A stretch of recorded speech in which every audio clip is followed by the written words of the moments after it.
Alors, on peut maintenant commencer à traiter du sujet qui est le retour sur les sujets traités lors des rencontres précédentes. Alors donc, est-ce qu'il y a des personnes qui ont des questions par rapport aux sujets qui ont été traités lors des rencontres précédentes? J'aurais des questions concernant l'exploitation des données sur Accéder. Je suis allée voir ça ce matin, puis hier, puis je ne suis pas capable de transférer ça dans un format Excel, même si je suis les instructions qui sont données. C'est toujours .cfz, CVS ou CSV, là. Puis c'est du texte, là. Je ne suis pas capable de transférer ça convenablement dans le chiffrier Excel. Parfait. Alors, je ne suis pas capable de travailler avec ça. D'accord. Écoute, Suzanne, ça tombe bien parce que c'est un des points qu'on va aborder aujourd'hui Que et j'ai ça va vu, oui. répondre pile à ta question.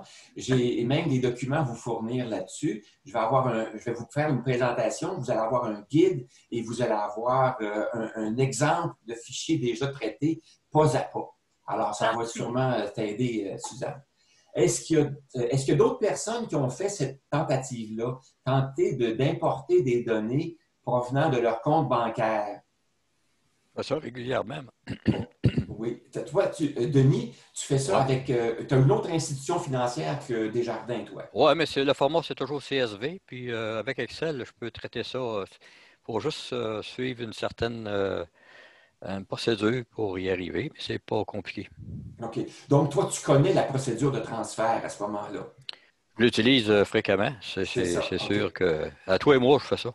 OK. Alors, Denis, tant mieux si tu connais cette procédure-là, tu vas devoir subir la présentation que je vais faire de la procédure Non, pour Suzanne.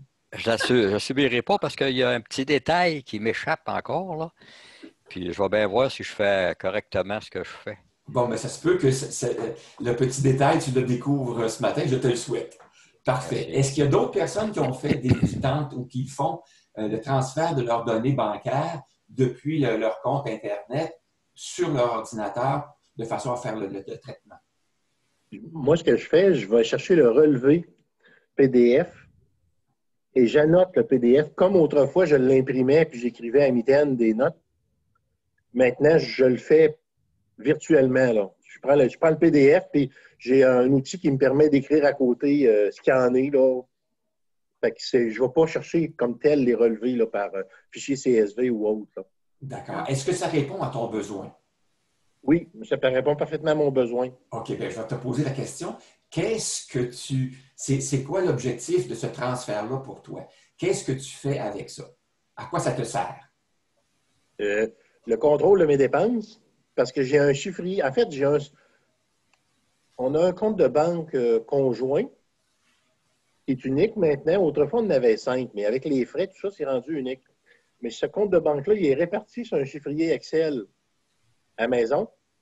Puis j'ai l'item qui est arrivé au fil du temps. Ce n'est pas arrivé tout d'un coup. Mais j'ai l'item maison, j'ai l'item voiture, j'ai l'item vacances, j'ai l'item cadeau, puis j'ai l'item placement. Alors, toutes ces sommes-là doivent être réparties dans ces choses-là. Là. C'est mon chiffrier qui me dit combien il me reste d'argent dans le compte maison, combien il m'en reste dans le compte voiture. Puis dans le compte de banque, ben, j'ai le résultat final de tout ça. Mais ça me permet de consolider à chaque mois ces choses-là. Ça ne prend pas tellement de temps, là. C'est bon. Ben, c'est une belle utilisation que tu fais.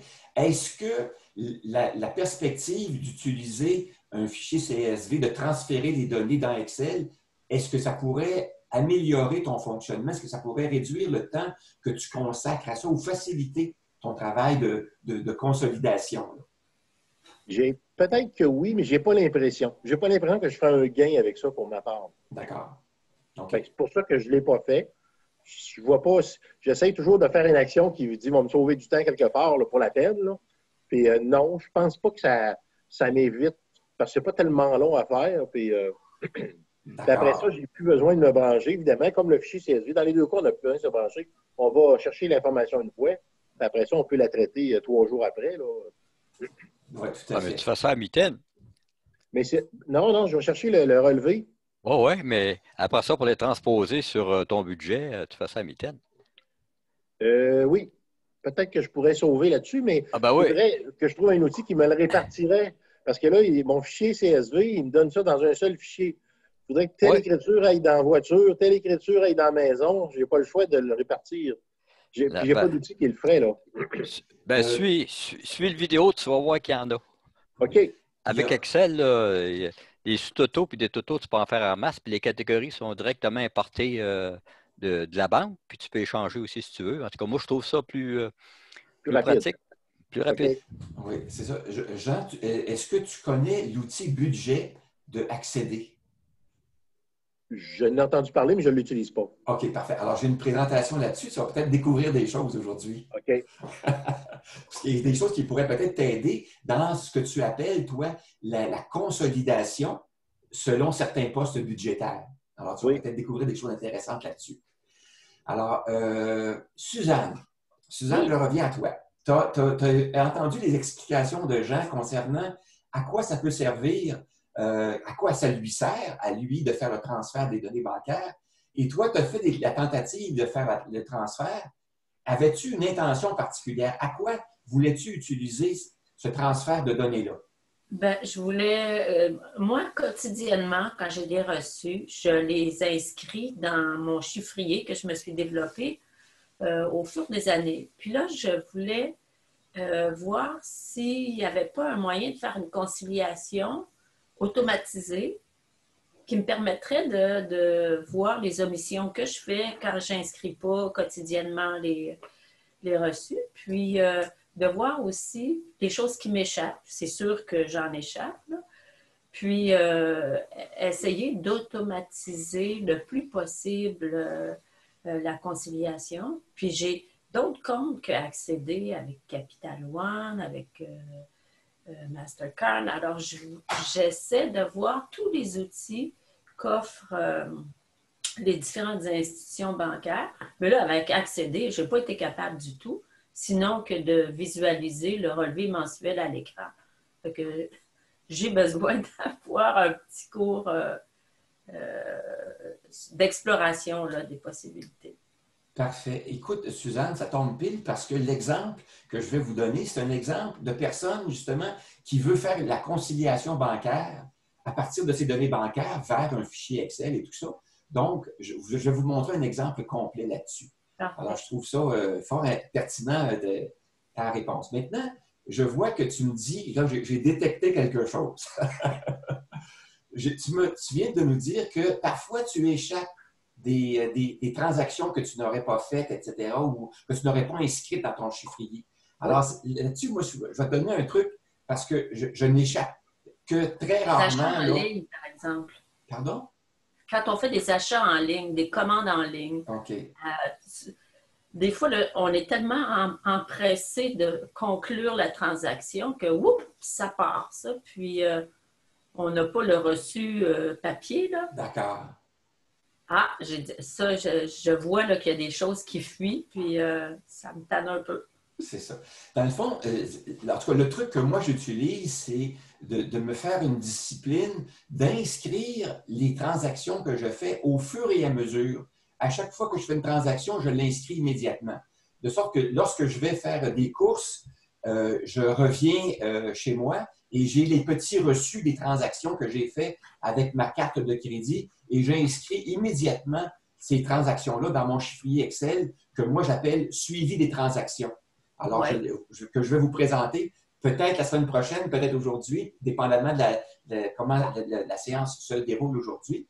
Alors, mais c'est un des outils que je vais vous présenter. Alors, je l'inscris immédiatement. Et concernant les transactions qu'on peut faire en ligne, comme tu dis, ben, c'est d'y penser. À chaque fois qu'on a terminé une transaction en ligne, c'est d'aller dans notre chiffrier et de l'inscrire tout de suite. Mm-hmm. C'est ça qui est le réflexe. Alors, une autre façon de faire, excusez-moi, il y a une autre façon de faire aussi, c'est quand tu fais des transactions en ligne, tu reçois toujours un reçu par courrier. Oui. Donc, ce reçu-là, je l'imprime, puis à un moment donné, je le saisis. Je ne suis pas obligé de le saisir au moment de la transaction. OK. Je peux le saisir juste à la fin du mois ou à toutes les semaines. Tant si longtemps que j'ai le reçu, je les ramasse, je les imprime, puis quand c'est le temps, je les saisis. Ben, merci, Denis. Alors donc, il y a plusieurs façons de faire qui peuvent nous aider là, selon... on peut utiliser celle qu'on veut. Est-ce que... ça, c'est une des questions. Est-ce qu'il y a d'autres personnes qui ont des questions portant sur le retour des sujets qu'on a traités lors des dernières rencontres? S'il n'y a pas d'autres questions, je vais terminer l'enregistrement pour cette période-ci.